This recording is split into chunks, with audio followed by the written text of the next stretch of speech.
Have you ever stepped into a place and felt your entire spirit scream, "Get out"? No one said anything. Nothing looked wrong. But something inside you tightened, like your soul was trying to run. That's not anxiety. That's not paranoia. That's discernment. And for the chosen ones, it's built in. A sacred alert system, wired by heaven itself. You see, there are places in this world where most people feel completely fine. They laugh, they dance, they take selfies. But you feel the weight, the tension, the unseen. Because your soul doesn't operate on the world's frequency. You've been tuned to something higher, something purer, something that reacts when the atmosphere is spiritually contaminated. And sometimes it's not even logical. You don't know why you feel uneasy. You just do. And that's exactly the point. Your spirit picks up what your eyes can't see. Spiritual pollution, invisible warfare, cursed ground, demonic contracts signed in silence. And while others stay, you leave. Because you weren't called to blend in. You were chosen to be set apart. So, in today's video, we're going to reveal 9 places chosen ones never go. Not because they think they're better, but because their spirit knows better. And once you hear this list, you'll understand why some places make you feel sick, why you've ghosted events last minute, why you walk out of rooms others worship in. Some places don't deserve your presence. Some rooms can't handle your light. Some atmospheres are designed to silence your anointing.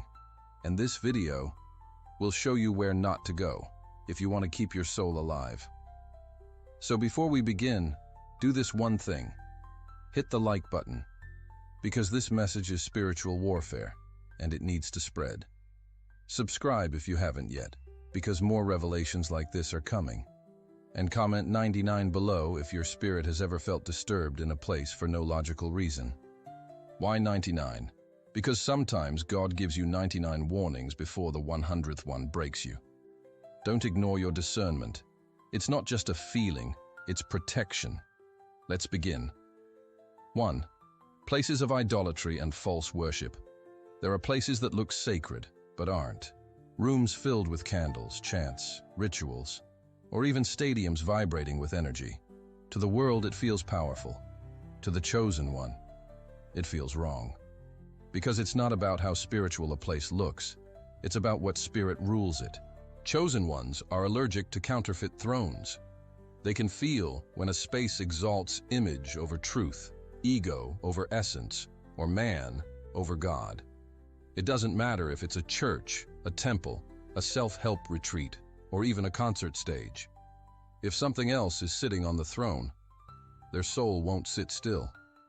They don't need someone to shout blasphemy. Their discernment whispers louder than any sermon. They see the show beneath the service, the manipulation under the message, the performance masking as praise. And idols aren't always golden statues. Sometimes they're influencers, sometimes they're pastors, sometimes they're ideologies dressed up as enlightenment. The chosen one walks in and immediately feels the misalignment, not just with doctrine, but with divine order. Because when something tries to steal God's glory, the atmosphere changes. The air becomes heavy, and the spirit of the chosen one tightens its grip. They don't argue. They don't cause scenes. They just leave. Even when everyone else is clapping, even when the crowd says, "But this feels so good." The chosen one knows, not everything that feels good is holy. Because when a place becomes a throne room for lies, the truth doesn't stay long. And here's the twist most people never see coming. Some of the most dangerous altars are the ones built in your mind. But we'll get to that soon. First, there's another place your spirit refuses to stay, and it's even more common than you think. Stay with me. It's about to get much deeper. 2. Clubs, parties, and environments of excess. Let's be clear. It's not that chosen ones can't have fun. It's that their definition of fun doesn't involve suffocating their spirit. While the world runs toward noise, the chosen crave stillness. And while others drown their truth in lights, liquor, and loud beats, The chosen one's soul begs for something real. Clubs, parties, wild environments. To most, it's a break from reality. To the chosen, it's a breach in their spiritual firewall.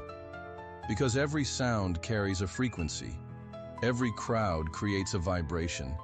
And when the atmosphere is soaked in lust, ego, intoxication, and emotional chaos, their entire being revolts. It's not that they don't know how to have fun. It's that they can feel what no one else wants to acknowledge. That most people aren't celebrating. They're escaping. Escaping their emptiness. Escaping their purpose. Escaping themselves. Chosen ones don't fit into rooms where people are trying to forget, because they were born to remember, to stay aware, to stay awake. When others call it freedom, they call it friction, because their energy doesn't expand in these places. It diminishes. Their gifts go quiet. Their peace goes missing, and their soul starts whispering, "You don't belong here." They may walk in once, to test, to be polite, to see. But the moment the atmosphere starts spinning, when the mask of fun slips and the spirit of excess takes over, they feel it, and they exit, silently, quickly, completely, because true power doesn't scream over a beat. It whispers in stillness, and the chosen know. If you have to lose yourself to feel alive, you were never living to begin with. But if you think that's intense, wait until you see what happens when the chosen one steps into a space that looks harmless, but hides generational darkness. We're about to go deeper than anyone dares to admit. Stay with me. 3. Workplaces that crush the soul. Not all prisons have bars. Some come with desks, titles, and direct deposits. To the outside world, it's called a great opportunity.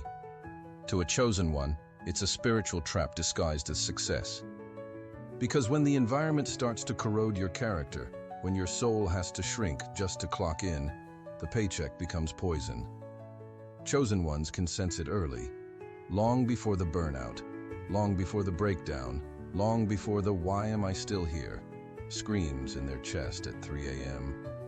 They notice the small shifts, how their laughter starts to fade, how their creativity begins to dim, how they start betraying their values for the sake of team culture. They hear the passive-aggressive tone behind the "we're a family" emails. They see the manipulation behind the loyalty speeches.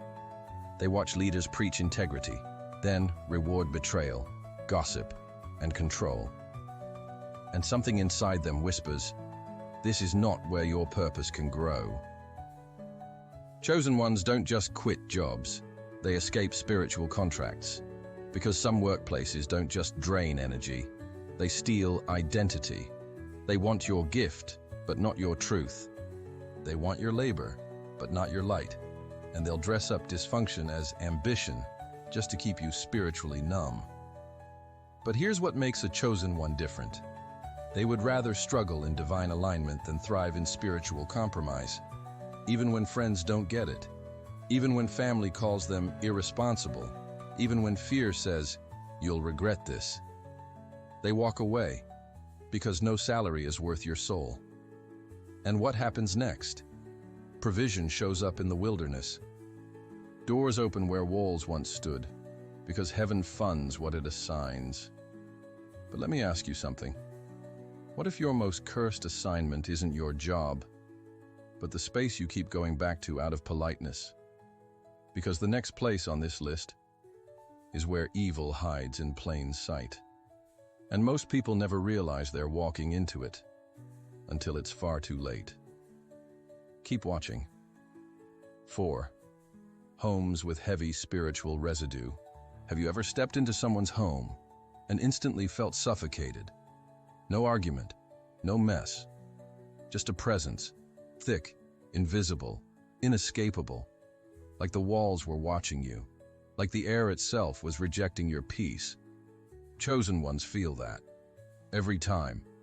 Because when they enter a space, they don't just see the furniture, they read the frequency. And some homes carry residue.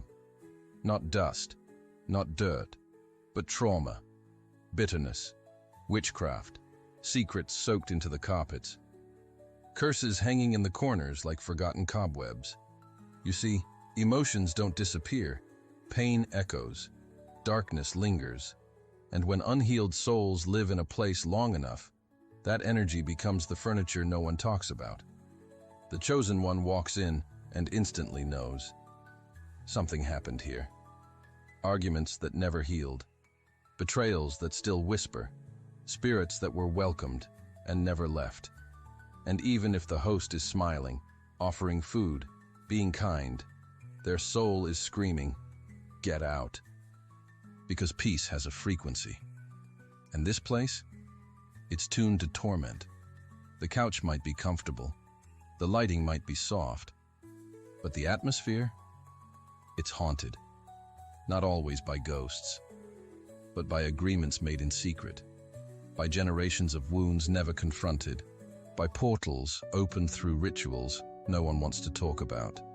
Chosen ones don't argue, they don't explain, they don't wait for evidence, they just leave. And when asked why, they often say, "I can't explain it, I just don't feel right there." Because they understand something the world has forgotten. A home isn't just where you live, it's where spirits dwell. And some spirits don't want you blessed, they want you bound. But here's where it gets even more dangerous. What if the next harmless place you avoid has nothing to do with buildings, and everything to do with the dead? Stay right there. The next one might explain the strange dreams you've been having lately. 5. Cemeteries and death portals. It's not about superstition, and it's definitely not fear. When a chosen one avoids cemeteries, haunted places, or spots drenched in mourning, it's because they feel what others ignore. They don't just visit graveyards, they encounter realms. Because death doesn't just leave behind bones, it leaves behind gateways, unsealed doors, open wounds in the spirit realm that never truly closed. And when people gather to mourn, to bury, to remember, they don't realize that some of those places become magnets for unclean spirits, wandering souls, and generational battles still looking for a host. The chosen one walks near, and their whole body tenses. The atmosphere turns cold, time slows down, and even if no one else reacts, they know this place is spiritually active, because the veil is thin where death has been. And if you carry divine light, darkness notices. They sense you, they watch you, they wait for an invitation. And if you're not protected, those spirits don't just follow you home, they follow you into your dreams. This is why chosen ones are extremely selective about where they go, what memorials they attend, and what energies they expose their spirit to. They honor the dead, yes, but they never forget that not all spirits rest in peace. Some wander, some war, and some want access to the living.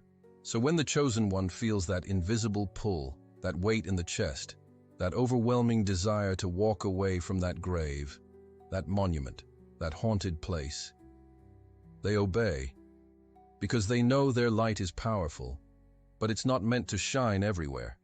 Some places weren't meant to be entered, some portals weren't meant to be reopened, and some energies weren't meant to recognize your presence.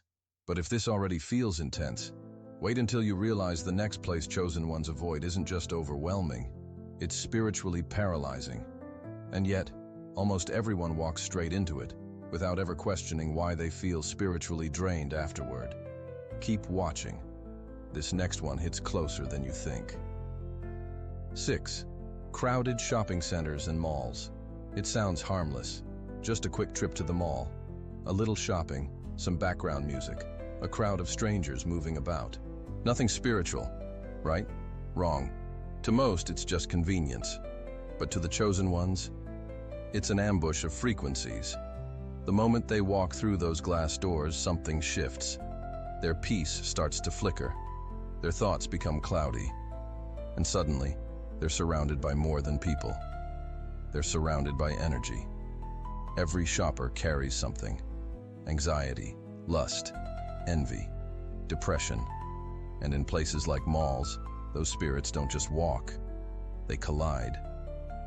It's not the noise that breaks them down. It's the spiritual static, the constant bombardment of subconscious programming, flashing screens, artificial lights, temptation in every window. Buy this to feel worthy. Wear this to be desired. Own this to finally belong. But chosen ones don't operate on those frequencies. They were born to disrupt the illusion, not be seduced by it. And so, their body reacts before their brain can explain. A sudden headache, a feeling of nausea, a tightening in the chest. Not because they're anxious, but because their spirit is suffocating. They leave quickly, silently, without buying anything, and most people never understand why. But the truth is, the chosen one doesn't need more things. They need more space, more clarity, more silence where their soul can breathe. That's why they prefer quiet streets over crowded malls, late-night deliveries over long checkout lines. Because the deeper their calling becomes, the more allergic they are to manipulated atmospheres. And here's what no one tells you. Some of those shopping centers are built with spiritual architecture in mind. Yes, designed to dull your discernment and turn your hunger for purpose into a hunger for possessions. But the chosen one never truly fits into a system designed to enslave the mind. And the moment they feel that, they walk away. Yet, while shopping centers may overwhelm the spirit, the next place on this list can poison the soul. And the danger is, you're usually told to go there, out of love. Brace yourself. What comes next breaks the illusion of family wide open. 7. Temples of ego and vanity. It doesn't need stained glass to be a temple. Sometimes it looks like a luxury event, a designer showroom, a perfectly curated Instagram feed brought to life. And while everyone else is mesmerized by the glitter, the chosen one is grieving in silence, because they don't just see the sparkle, they see the spiritual starvation underneath it. Anywhere people gather to worship status, to obsess over appearances, to chase validation like oxygen, the chosen one suffocates. They walk in and instantly feel it, the performance, the comparison, the hunger to be seen but not known. Laughter rings out, but it feels rehearsed.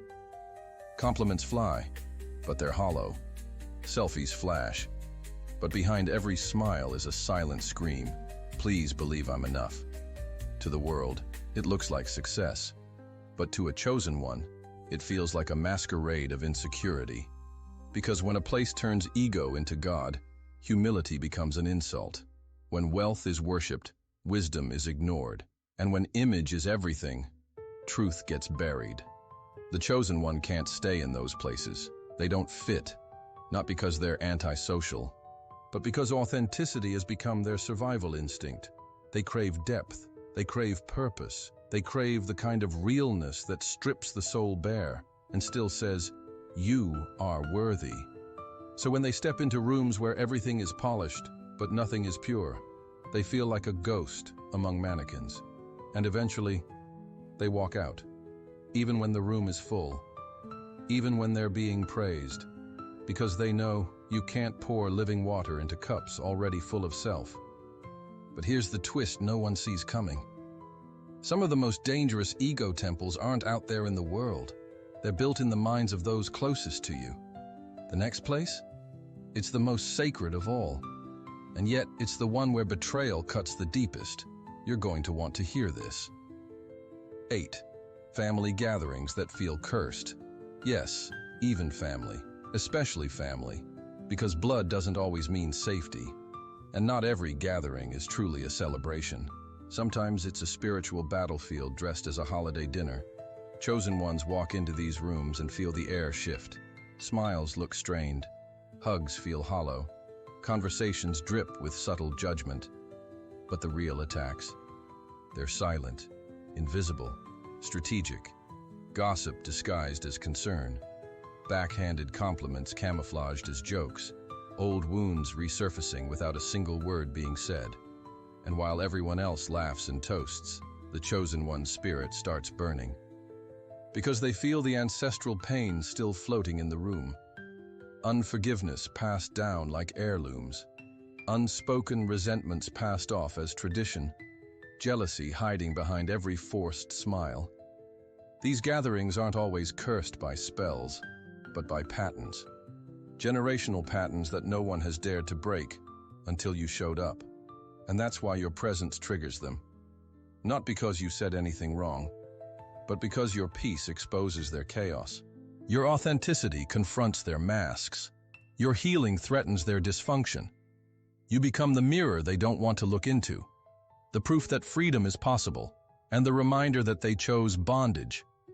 So yes, the chosen one avoids certain family events, not out of bitterness, but out of spiritual survival. Because they've learned the hard way, not every table is sacred, not every invitation is a blessing, and not every relative wants you healed. Some would rather keep you small, keep you quiet, keep you cursed like them, and walking away, that's not betrayal, that's protection. But if you think family wounds are hard to avoid, wait until you see what happens when the battlefield isn't external, but internal. Because the final place chosen ones never go is the very place their past begs them to return to. And if they do, everything they've fought for could be lost. Stay with me. It all leads here. 9. Places where they used to sin. The final place the chosen one avoids is the one that used to feel like home. Not because it was safe, but because it was familiar. And sometimes, familiarity is the deadliest weapon the enemy has. These aren't just physical locations. They're spiritual landmarks of who you used to be. The club where you numbed the pain. The bedroom where you lost yourself trying to feel loved. The street corner where your light went dim. One compromise at a time. But the chosen one doesn't go back. Not because they're afraid, not because they're ashamed, but because they've learned that healing has a GPS, and it never leads you backward. You see, the enemy rarely shows up in obvious ways. He waits, he studies, he whispers, "It's just one visit." It's not who you are anymore. You're strong enough now. But chosen ones recognize the trap. They know the smell of old chains, even when they're sprayed with new perfume. They can spot the lie that looks like comfort, but feels like bondage. So they stay away from the old flings, the old hangouts, the old distractions dressed in nostalgia, because they remember what it cost them to escape. The nights of weeping, the battles for their mind, the prayers that felt like war. They don't need a second round. They don't need closure. They don't need just one more look. They've been delivered. They've been rebuilt. And they refuse to return to the place that tried to bury them. Because chosen ones don't flirt with what once enslaved them. They don't dine with demons they already cast out. They don't dance with memories that almost destroyed their destiny. So when the past calls, they don't answer, not even out of curiosity, because they know what God rescued you from isn't worth revisiting. But here's where everything comes full circle. Because if you've made it this far, you're not just curious, you're ready. And now, it's time to understand why you've felt out of place your entire life. It was never random. It was never rejection. In the final moments of this video, everything will make sense. Stay with me. The truth you've been waiting for is just ahead.